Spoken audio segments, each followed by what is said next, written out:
तो आज एक मेरे पास फिर से डीलर ने मुझे सिर्फ बोर्ड जैक बस देके अपना काम छुट्टी कर लिया। लेकिन मैं भी इसका ऐसा प्रॉब्लम हो सकता है कि डिस्प्ले लगाने के बाद डिस्प्ले आए। मैं तो उन्हें बोलूँगा भाई मेरे को इसका पूरा सेट मेरे को भेजो, क्या है क्या नहीं देखना पड़ेगा। लेकिन मुझे जो बोर्ड मिला है मैं इसे देखता हूँ, ऐसा कहीं पे मुझे ये रिपेयरिंग किया हुआ नहीं है। पार्टी का कहना है कि सर ये मेरा डेट के उसमें है, ऑन नहीं हो रहा। मैं भी सोचा क्यों नहीं एक एक करके सारे इससे देख लेता हूँ क्या प्रॉब्लम निकल के सामने आता है। और यह तो बिल्कुल डस्ट वगैरह है, अगला साफ तो नहीं किया लग रहा। खैर एनीवे अगला देखा ही होगा रैम कुछ चेंज वगैरह करके। बाकी वैसा मुझे कुछ नज़र मिला नहीं। अच्छा, इसमें आप देख सकते हैं इसका पार्ट नंबर, और इसका पार्ट नंबर देख सकते हैं बिल्कुल 19746-1। ये मेरा डेल का लैपटॉप का है और इसका लैटिट्यूड मॉडल होगा जहाँ तक मुझे लग रहा है। लैटिट्यूड 3410 इसका ये मॉडल नंबर है। चले अब देखते हैं कि इसमें क्या कर पाते हैं और क्या नहीं कर पाते हैं। तो वक्त के साथ चलेंगे। अब इसे देखेंगे कि क्या इसका मेरा प्रॉब्लम निकल के सामने आ रहा है। पहले इसका जिक लगा के देखते हैं कि मेरा क्या हो रहा है क्या नहीं हो रहा है, कि फ़ैन वगैरह भी नहीं तो पता ही नहीं चला। अच्छा, मेरा जैक में सप्लाई तो इन कर रहा है, मैं आपको दिखा दूं क्या मेरा सप्लाई इस पे शो कर रहा है। ये मेरा डीसी का एम्पियर तो जा रहा है, बट ये मेरा ऑन नहीं हो रहा है। इतना एम्पियर जाने के बाद अगर मेरा ऑन नहीं हो रहा है तो फिर क्या बता सकते हैं। इसमें ऑन बटन के लिए इसमें कहीं पे ये डायरेक्ट इसमें सिमोस बैटरी से इसका कनेक्टेड है। एक्स्ट्रा इसका सिमोस बैटरी इसमें नहीं दिया हुआ, तो सिमोस बैटरी नहीं लगा रहता तो डेल का जो लेटेस्ट मॉडल है 8 जनरेशन, 7 जनरेशन, 9 जनरेशन, 10 जनरेशन और 12 जनरेशन बैटरी निकल जाएगा, ऑटोमेटिक ये ऑन हो जाएगा अगर बोर्ड सही कंडीशन पे रहा तो। यहाँ पे रेपर में भी कुछ ऐसा मुझे जंग लगा हुआ बिल्कुल क्लीन है। ये क्लीन होने के बाद भी अगर ये प्रॉब्लम कर रहा है मुझे तो सप्लाई चेक करना पड़ेगा। और इधर मेरा इस पे यहाँ पे 2 बायोस लगा हुआ है, बिल्कुल बायोस लगा हुआ है दोनों।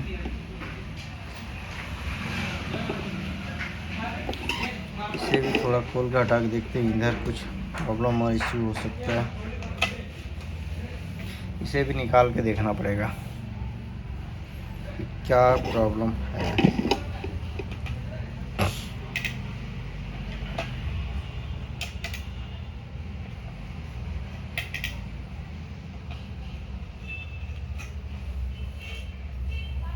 बाकी प्रोसेसर की तरफ तो मुझे बिल्कुल क्लीन और बिल्कुल परफेक्ट नज़र आ रहा है,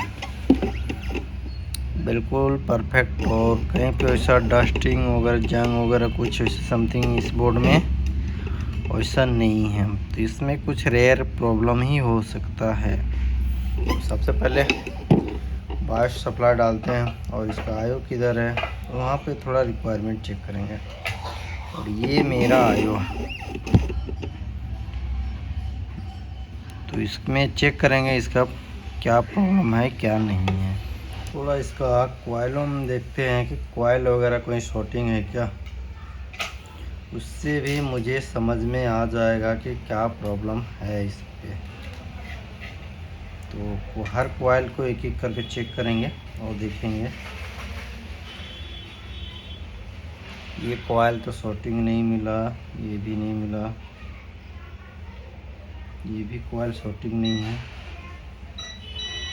ये तो मेरा प्रोसेसर सेक्शन का है, ये तो मिलेगा ही बीटिंग, कोई दिक्कत नहीं है। ये भी कोयल का, मेरा कोई शॉर्टिंग नहीं इसका। ये तो मेरा 10 जनरेशन का दिख रहा है बोर्ड, DDR4 में है। इसका सप्लाई और ज़्यादा तो आगे तो नहीं है। कोयल में मुझे किसी तरह का कोई शॉर्टिंग नहीं है। और इधर थोड़ा देख लेते हैं दूसरी तरफ।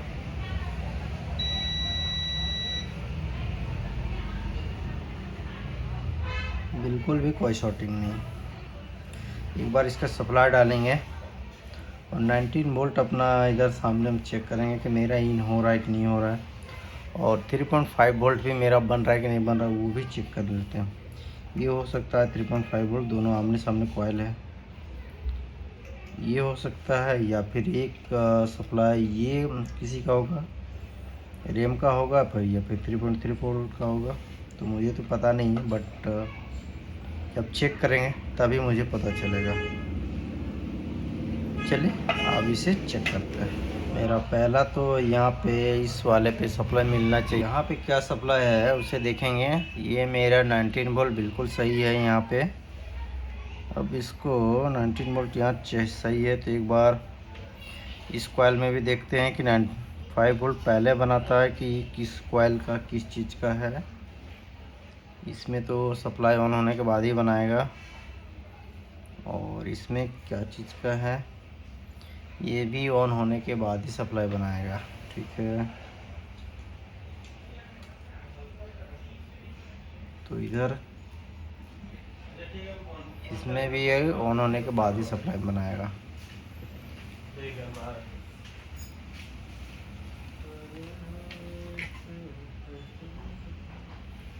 तो ठीक है जी, नहीं ठीक है। तो इसमें जो मेरा ऑन नहीं हुई, इसमें भी कोई सप्लाई नहीं, इधर भी कोई सप्लाई नहीं, इधर भी कोई सप्लाई नहीं। इसका मतलब ये हुआ कि जब मेरा ये मशीन ऑन होगा तभी आगे का सप्लाई बनेगा। तो इसमें से मुझे देखना पड़ेगा मेन बायस कौन है। मेन बायस को करके देखते हैं। और सेकेंडरी बायस तो इसमें नहीं दिया हुआ है। यहीं पे दो मेरा मेन बायस दिया हुआ, इसी का भी दिया हुआ है और मेन बायस भी दिया हुआ है। कितना कितना MB का है, प्रोग्रामिंग करके थोड़ा देख लेते हैं। हो गया तो अच्छी बात है। एक है 16 MB का फाइल है और एक मेरा, देखते हैं कि मेरा सक्सेस या अनसक्सेस। पहले प्रोग्रामिंग करते हैं। तो बायस थोड़ा प्रोग्रामिंग तो कर चुका हूँ। थोड़ा सा इसमें मुझे बैठा हुआ मुझे नज़र नहीं आ मिला, इसके लिए मुझे सोल्डिंग करना पड़ जा रहा है।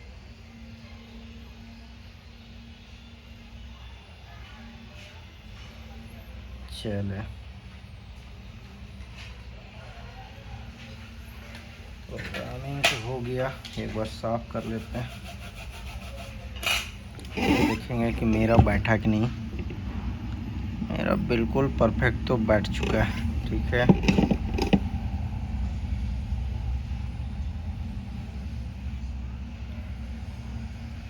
चले, ये तो थोड़ा हीट हो रहा है।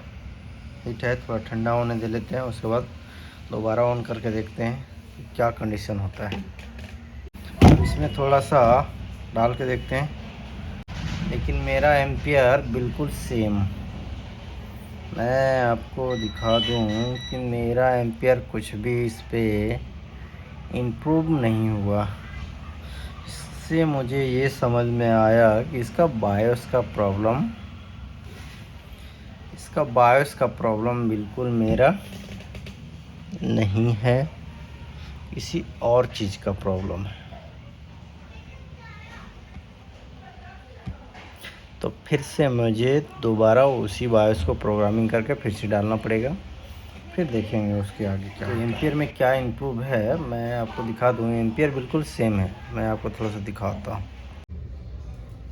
मेरा एम्पियर बिल्कुल देख सकते हैं, बिल्कुल सेम है। तो एम्पियर भी मेरा कोई ज़्यादा इधर उधर का कोई लोचा नहीं है, बिल्कुल 7, 12, 7, 11। तो एक बार इसको बायोस ही करें, बायोस तो इसको दोबारा उसमें कर देते हैं।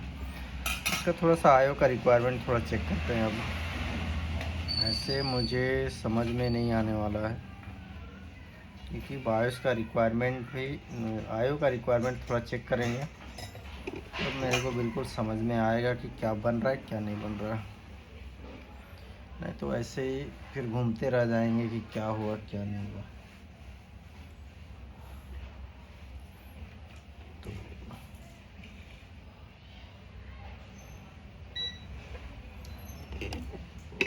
मेरा कोई सप्लाई नहीं, यहाँ बनना चाहिए था सप्लाई, बिल्कुल सही है। थोड़ा सा डायग्राम में चलते हैं, इसका इनपुट आउटपुट क्या है थोड़ा देखते हैं, डायग्राम निकालते हैं। अब डायग्राम पे आने के बाद मुझे यहाँ पे ये मुझे इनपुट वोल्टेज नज़र आ रहा है, बिल्कुल परफेक्ट। ये चारों पिन इनपुट है, इसी रीसेट डब्लू रीसेट क्या क्या है, सिस्टम ट्रेस, इसमें भी मुझे सप्लाई मिलना चाहिए।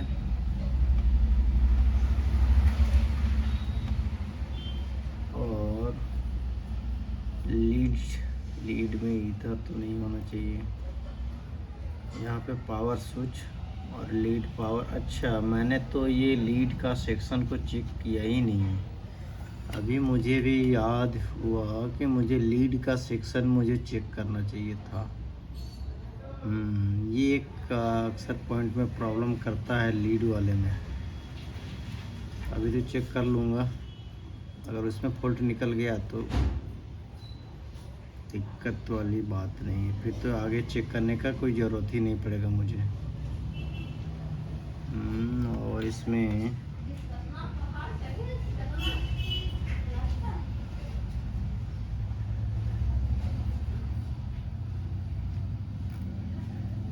ए बी का जो पोर्ट लिखा हुआ है, मैं आपको इसमें थोड़ा सा बताऊंगा किस तरह का होता है। इस पर रन पावर ओके सप्लाई तो कुछ नहीं आउट होगा, कोई दिक्कत नहीं है। पहले मेन जो सप्लाई है वो सब, जो एक डेड लैपटॉप रहता है तो उसमें उस वक्त क्या क्या सप्लाई बनना चाहिए वो सब ज़्यादा मेजर मायने रखेगा। इस पर चेक करना मुझे एक बार, इससे भी देख लेंगे।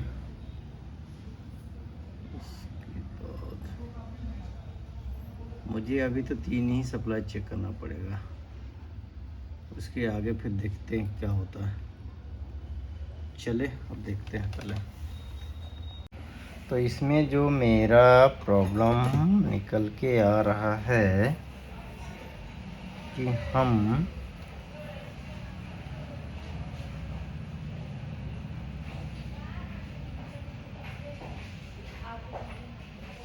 इसमें मुझे हॉल स्विच का दम लीड का मुझे प्रॉपर सही मुझे दिखाई पड़ रहा है। तो आयो में मैं एक बार आपको दिखा दूं कि मेरा लीड का जो सप्लाई पिन है उसे मैं चेक करके दिखा दूं।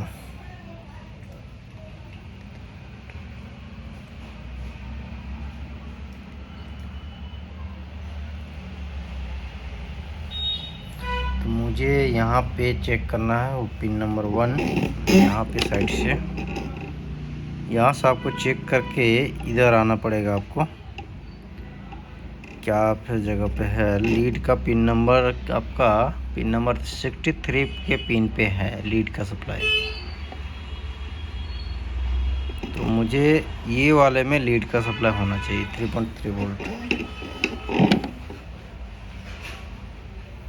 थोड़ा जैक वगैरह लगा लेते हैं और उसके बाद देखेंगे कि लीड का सप्लाई में क्या हो रहा है। बिल्कुल सामने पे है, तो 3.3 वोल्ट, बिल्कुल 3.3 वोल्ट। इसका मतलब लीड का मेरा बिल्कुल परफेक्ट वोल्टेज है। लीड में मुझे कोई प्रॉब्लम लीकेज नहीं, अगर लीड का अगर वो आईसी शॉर्ट आता थी ड्रॉप करता इसको। और B67, तो B67 का मुझे यहाँ पे ये जो मैंने डॉट पे चेक किया था, यहाँ पे सप्लाई कुछ भी मेरे को सप्लाई नहीं है। आप मेरा देख सकते हैं, बिल्कुल कोई सप्लाई नहीं। इसके बगल वाला कोई सप्लाई नहीं है मेरा। तो इस पे मेरा दोनों पे कोई सप्लाई नहीं मिला। पहले मैं चेक करूँगा फिर पिन नंबर A8 पे, क्योंकि उस पे इसकी में आयो का 3.3 वोल्ट इन हो रहा है। तो इन हो रहा है तो वो दिखाएंगे। तो पहला पॉइंट तो इस कैपेसिटर के अकॉर्डिंग होगा यहाँ पे। तो ये 3.3 वोल्ट मिल रहा है कि नहीं मिल रहा है आयो को? बिल्कुल परफेक्ट 3.3 वोल्ट बिल्कुल सही मिल रहा है। इसमें किसी तरह से कोई प्रॉब्लम नहीं है।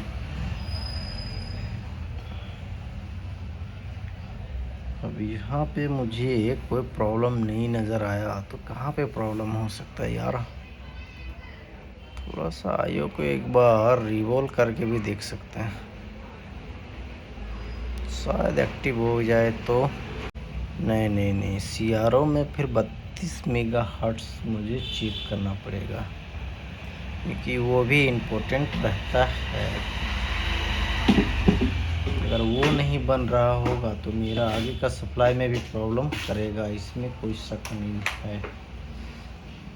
एक एक करके चेक करना पड़ेगा इस पर, और क्या सामने निकल के आता है प्रॉब्लम तो समझ में आ जाएगा मेरा। चले अब चेक कर लेते हैं एक बार CRO से बन रहा है कि नहीं बन रहा है।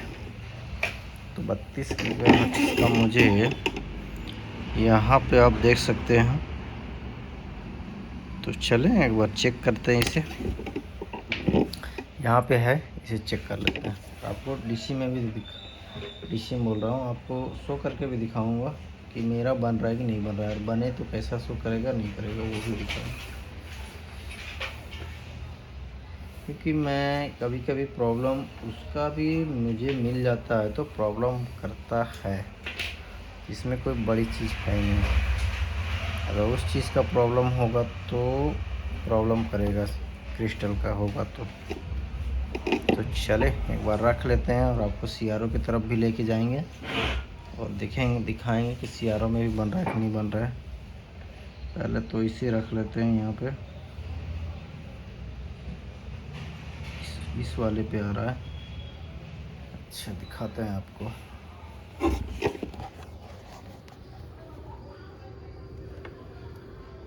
मेरा CRO पे तो मेरा कुछ भी ये मेरा बन नहीं रहा है, जबकि ये बनना चाहिए था।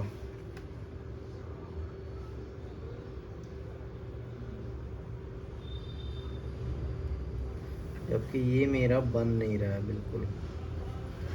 थोड़ा सा और एक थोड़ा सा जैक में चेक कर लेते हैं क्या मेरा शो कर रहा है इस पे।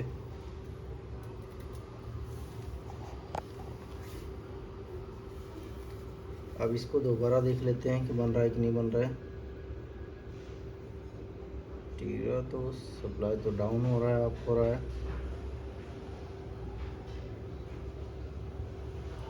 ये मेरा बिल्कुल नहीं बन पा रहा है।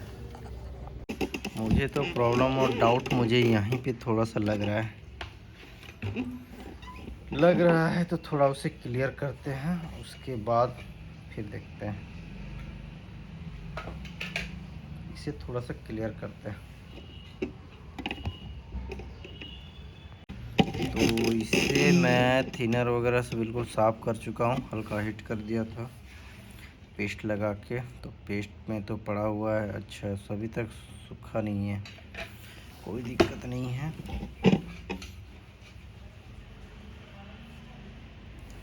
फिर देखेंगे अब, अगर इसका प्रॉब्लम होगा तो उसे चेंज कर देंगे और फिर से दोबारा देखेंगे। हीटसिंक तो नहीं लगा है, कोई दिक्कत नहीं है। थोड़ा जैक लगा लेते हैं। मेरा तो इनपुट बिल्कुल कर चुका है। मैं आपको दिखा दूं, मेरा ये CPU भी हीट हो गया जैक डालने के बाद। CPU हीट हो चुका है।